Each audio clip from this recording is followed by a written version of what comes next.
Public education is important to everyone. Stay tuned to a new program that will open your eyes to what's going on in education in San Mateo County and meet the people that are making it happen in South San Francisco schools. Stay with us. January is so nice, walking on starry nights. Sip hot chicken soup with rice, sipping once, sipping twice, sipping chicken soup with rice. I go away, far away, on my way, and dream about my soup all day. Oh my once, oh my twice, chicken soup with rice, chicken soup with rice. Hi, I'm Bruce Grantham, and welcome to Our Children, Our Future, a new program about education and the South San Francisco Unified School District. On this and future programs, we're going to be exploring hot educational topics and issues, highlighting some of the outstanding programs in South San Francisco schools, meet some of the students and hear their success stories on a segment called Student Spotlight. No matter where you are in the county, I'm sure there'll be something for everyone. This program is made possible due to the interest, the support, and generosity of Prudential California Realty of San Mateo County. It's fitting that in order for the viewers to meet South San Francisco Unified School District and learn a little bit about it, that we have as our first guest Superintendent of School Barbara Olds. Barbara, thank you for joining us on Our Children, Our Future, our maiden program. Well, thank you for having me. It's really exciting to be here, and I'd like to also thank Prudential California Realty for making this all possible. Yeah, it's wonderful having their support. Barbara, there are 23 school districts in San Mateo County, and South San Francisco is one of 2 unified school districts in the county. What does it mean to be a unified school district? Well, when you're a unified school district, you teach children from kindergarten all the way through 12th grade. We have one governing board. The district administration governs the curriculum, sets the policy for the entire school district. The calendar for the district is the same, whether the students are going to elementary school or they're in middle school or they're in high school. Which leads me to the next question. What are the advantages to being a unified school district and disadvantages, if there are any? Well, one of the advantages, of course, that I just mentioned, and that is the idea that there is the same calendar throughout the entire district. There's continuity in the curriculum. When we're talking about students moving from K-8 to the high school, we know what the curriculum is. We know what the students have been exposed to.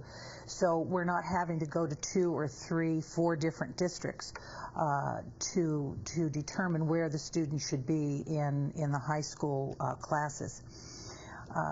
We're very fortunate that we're able to do that, and that we don't have to go to the other districts. I might also say that in our district, while we are unified and we are K-12, we also have a very, very fine preschool program and a wonderful adult education program. Is the funding different? I should point out that there's elementary school districts that are normally K-8, and then high school districts or union high school districts that just have high schools. Correct. In a unified school district, is there any funding difference between the 3?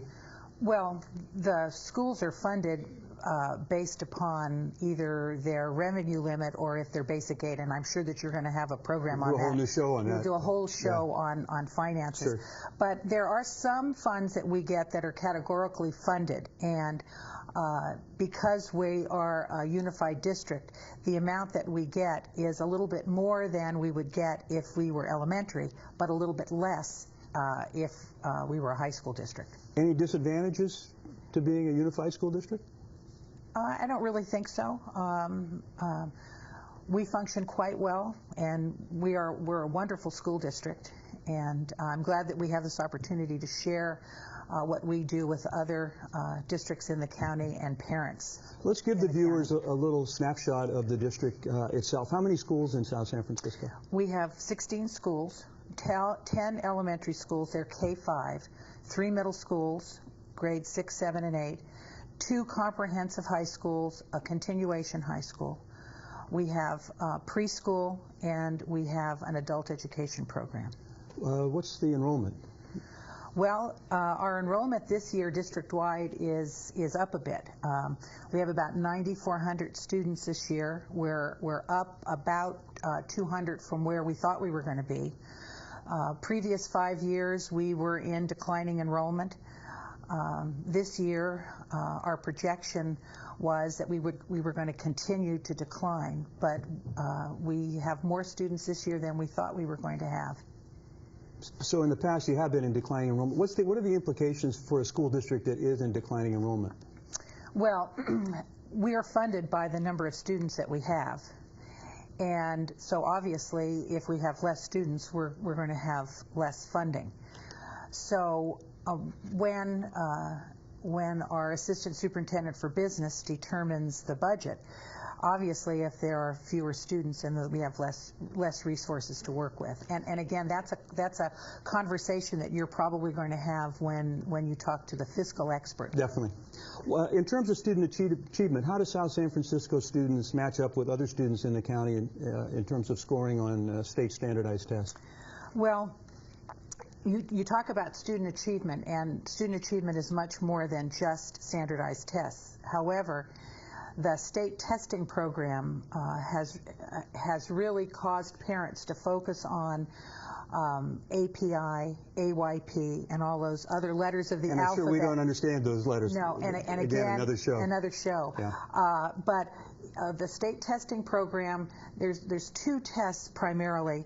There's the California Achievement Test that's given to grades 2 through 11, and then there's the California Standards Test in language arts and math, 2 to 11, and then science in grade 5. And how do our students do? Our students fare fairly well. The No Child Left Behind, which I'm sure that folks all have heard about, believes that by 2014, all students should score in the advanced and proficient levels for the California Standards Test. Our school district does very well. Compared to the county, we hold our own. What are the, if I could just interrupt a second, as we're getting near the end of our first segment, what are some of the challenges that faced you in the district? This is my first year as, well, I just completed my first year as superintendent, and I think probably the biggest challenges that I faced, of course, was the budget. And not only in South San Francisco, but statewide, that was a concern. We're very fortunate in South San Francisco that our community is strong and supports our schools. And so I felt that was really a support for me in my first year. Very briefly, what's the role of the superintendent in the school district? Well, the Board of Trustees, we have 5 board members. The Board of Trustees sets the policy of the school district. Then the superintendent, my job is to make sure that those policies are followed or adhered to. District administration, there's a superintendent and 3 assistant superintendents, 1 for business, 1 for personnel, and 1 for educational services. And my role is to make sure that those people function and that they have what they need to do a good job. The principals are directly responsible for me, and I feel that it's important that I'm a service to them, that they can call and ask, and that we provide the kinds of things that they need. After a short break, we'll be right back to continue our discussion with Barbara Oles, Superintendent of Schools, and find out what journey she took to become Superintendent of South San Francisco Unified School District. Stay with us. January is so nice, blossoming on smiling ice.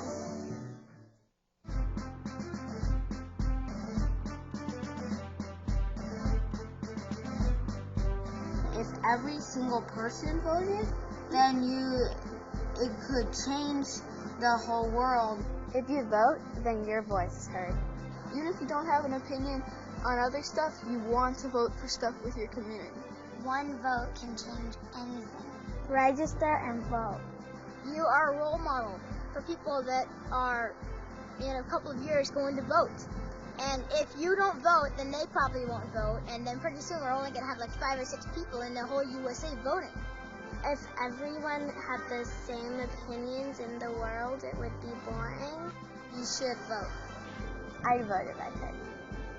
Well, just go ahead and vote. I mean, you have the whole day. You have 13 hours to vote. Why not just go and vote? We're counting on you. Vote on November 2nd. Prudential California Realty is pleased to support the South San Francisco Unified School District. With several offices located throughout the South Bay, we help home buyers realize their dreams of ownership and sellers maximize their home investment. Prudential California Realty is a longtime partner with education, having created the Education Foundation in 1992, which provides grants to teachers throughout Northern California. Prudential California Realty, your partner in real estate. We're talking to Barbara Olds, Superintendent of Schools, South San Francisco Unified School District. Barbara, you've been with the school district for over 38 years, and yours is a very interesting story in terms of where you started as a student teacher to superintendent. Can you briefly tell our audience what that journey was like? After I graduated from college, went into student teaching at El Camino High School, one of our 2 comprehensive high schools. And then our district hired me as a junior high teacher. And I went from teaching math and business ed at the junior high level to the high school level. Got my administrative credential, and I was hired to be an assistant principal for discipline over at El Camino High, and then became principal at South City High for 8 years. The job that you say is the best job in the district? It is, and I tell our high school principals that how lucky they are to have that job, because it really is the best job around. From there, I went to the district office. I was associate superintendent for ed services. And then a year and a half ago, our board asked me if I would become superintendent. I was floored by that, because that was really never one of my goals. Did you ever think that you'd be superintendent of schools? No, never did. I was happy being high school principal. But here you are. Yes, here I am, and I'm happy to be here. You know, it's not often that bosses or that employees give their bosses a standing ovation, but that's what happened to you last year at the Welcome Back event that's attended by all of the school employees in South San Francisco. And it was your first opportunity to address all the employees as superintendent, and you got a standing ovation. What was that like for you personally, and what did that mean to you as you were going into your first year to lead the school district? Well, since I have been with the school district for such a long time, I knew what that program was about the first day back. But you know, you never really know what it's like until you're it, and you have to perform, and people are expecting a good job. And I had prepared some statements that I presented for about 10 minutes or 15 minutes. And I was finished, and I thanked the group, and then the next thing I knew, people were standing and giving me a standing ovation.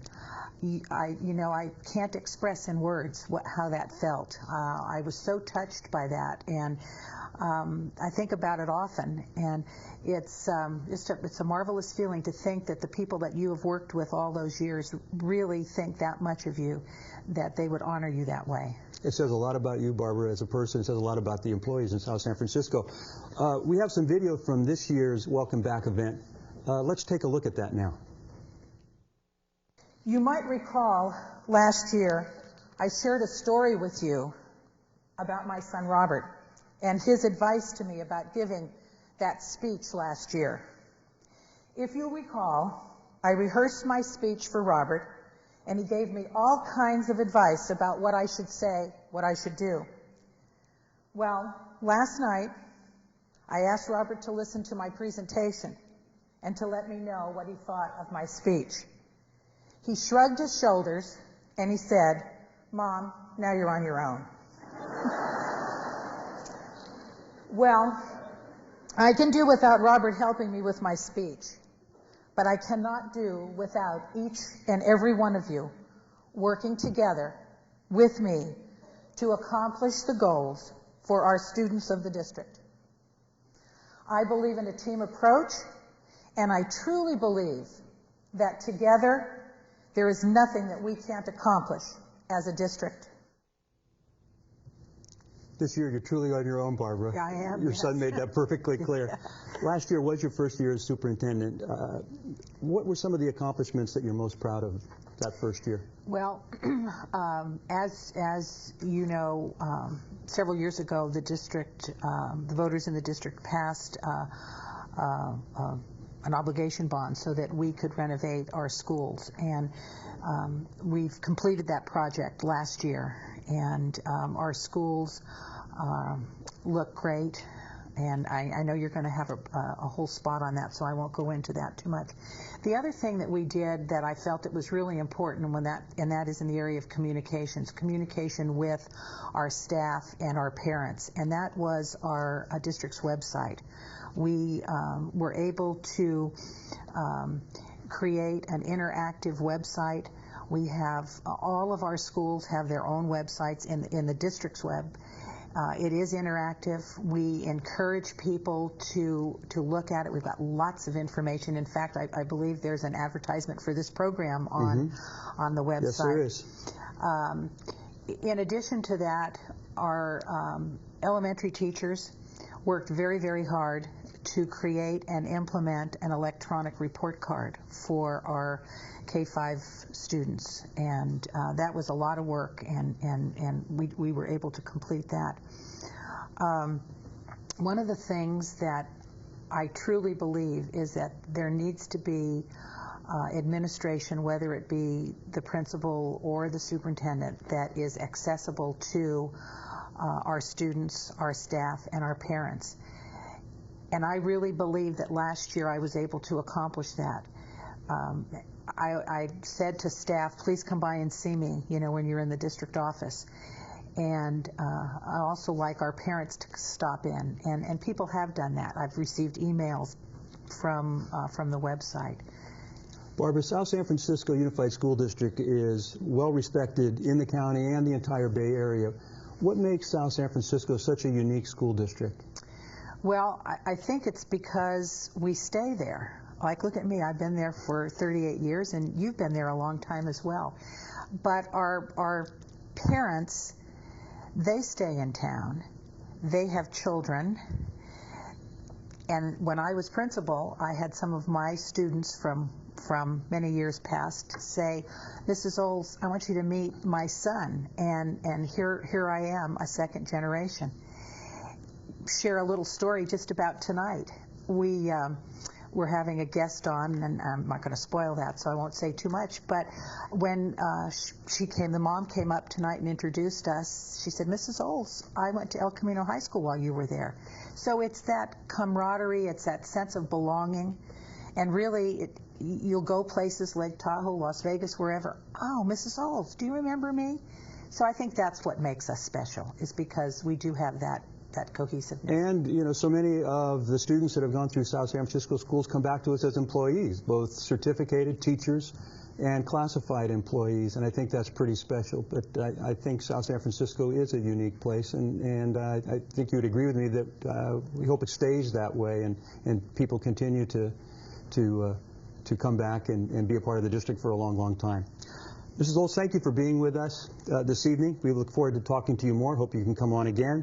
After a short break, we'll meet a remarkable high school student who's a senior at South San Francisco High School in our Student Spotlight.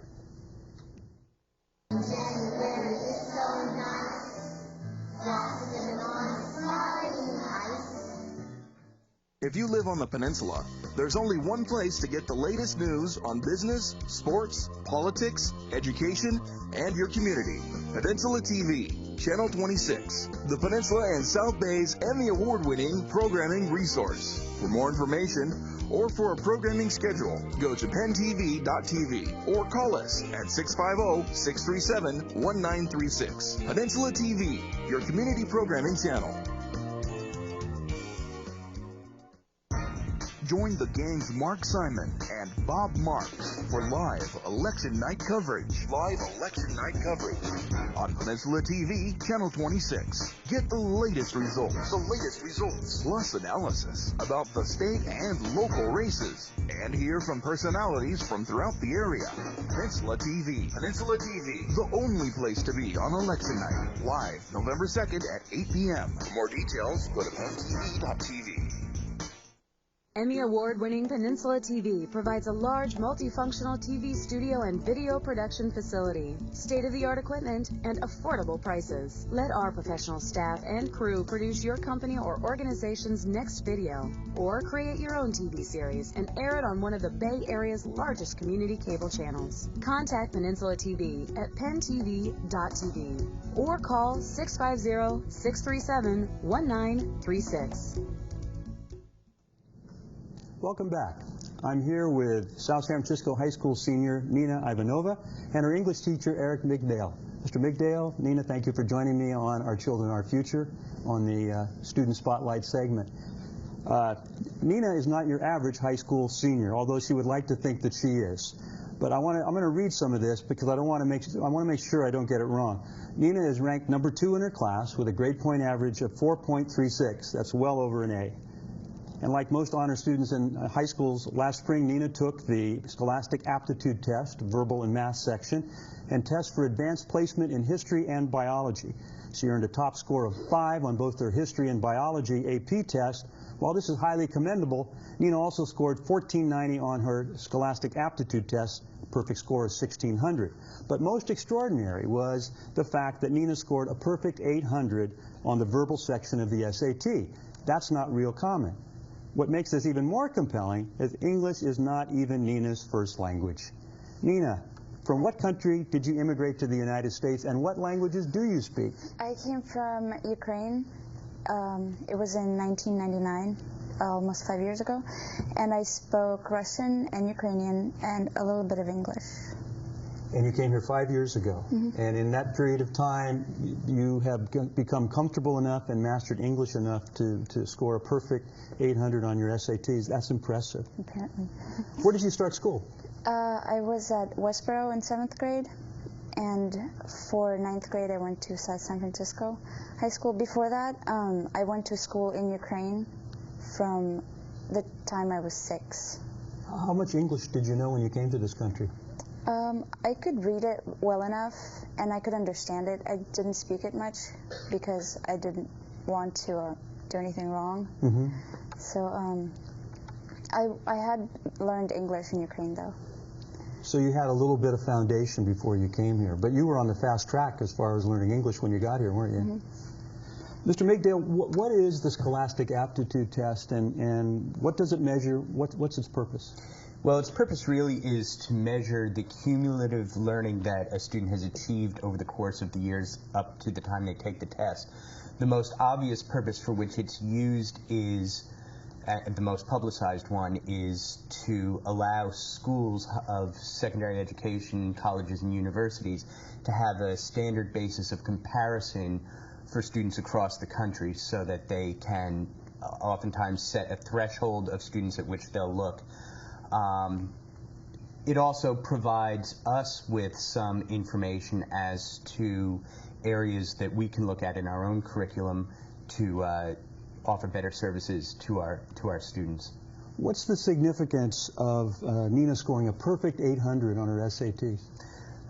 The significance for her personally is remarkable. It sets her as one of the top candidates around the country for any school she chooses to apply to. You simply don't see 800s on the verbal portion of the SAT. That's probably the most important significance as far as material achievement and advancement goes. And do colleges and universities use that as kind of a predictor of how well a student's going to perform in the university? I mean, I think that they look at a matrix of things to make that prediction. It is certainly an important component, and fairly controversial component in some quarters, but they do use it to determine whether a student is in the neighborhood and worth worth looking at. Obviously, she's in any neighborhood she cares. She can go in any neighborhood. Absolutely. Nina, last spring you took the SAT for the first time in March. Yeah. And you scored 660. I believe so. Right, 660. I looked it up. And trust me. And then you took it again in June. Yeah. Because you thought you could do better, I assume. And then you scored a perfect 800. How does a student raise their SAT scores 140 points from test to test in a matter of a couple of months? I'm not sure how that happened. Mostly, I think it was that at the first time I took the test, I was really under a lot of pressure to do well. But the second test I took, I didn't really much care about how I did because it was the end of the year, and I would just keep telling myself that I can retake it later, and I didn't really put as much importance on it. So I guess that kind of made it easier for me. So maybe the message is kids need to go into that a little bit more relaxed. Yeah. Maybe they can do better, and their natural ability comes out. Mr. Migdale, obviously Nina's a remarkable student. What is she like in school? You had her in the 11th grade as an English student. She was in the honors English class, and she's the kind of student that everyone hopes winds up in their classes. Besides her absolute dedication to doing her work to the best of her abilities and on time, she brings a lot of qualities that I value tremendously in my students. She takes up the gauntlet to be fearless and contribute her ideas even when they're not fully formed, which takes a great deal of courage, especially in an honors class setting. Was willing to take her ideas, think on her feet, see where they went to, was always willing to participate in any way, shape, or form, and really go out on a limb. And it was a pleasure to see her at work because she's very unconventional in her thoughts. She doesn't take standard approaches, and it's a very creative process to watch. My classroom is very conversation-based, and it was always something that I looked forward to throughout the day, to have a conversation with Nina about grammar, literature, whatever it was we were reading. Nina, any thoughts about, you better have lots of thoughts, what about college and university? Because you have to make those choices in the next month or so. Yeah, right now I am in the process of finding a good college or university. I am currently thinking about going to the East Coast and maybe studying biology or psychology, maybe philosophy, and yeah. Any thoughts to a career? I know this is young, and lots of times parents and teachers put a lot of pressure on young people in high school to make, life-determining decisions about careers. But surely you've thought about maybe what you'd like to do in the future. I might do research maybe in one of the fields that interests me. And after graduating from the university, then what? I'm not sure You yet. said something about going home to Russia. I would, yeah. I miss it a lot, and I would go visit, and if not live there, then I would visit often. You miss it that much? Yeah. That would be, I think that would be our loss, definitely, if that's where you went. I want to thank Nina and Mr. Migdale for coming on with us. If we could take a quick look at what's coming up in South San Francisco schools on the October calendar. Just want to point out a couple of events. The Walk Your Child to School Day at Uniprocera School, sponsored by Daly City Police. And Parent Conference Weeks, October 11th and 15th for all elementary schools and middle schools. That's all for now. In South San Francisco, we know our children are our future. See you next time.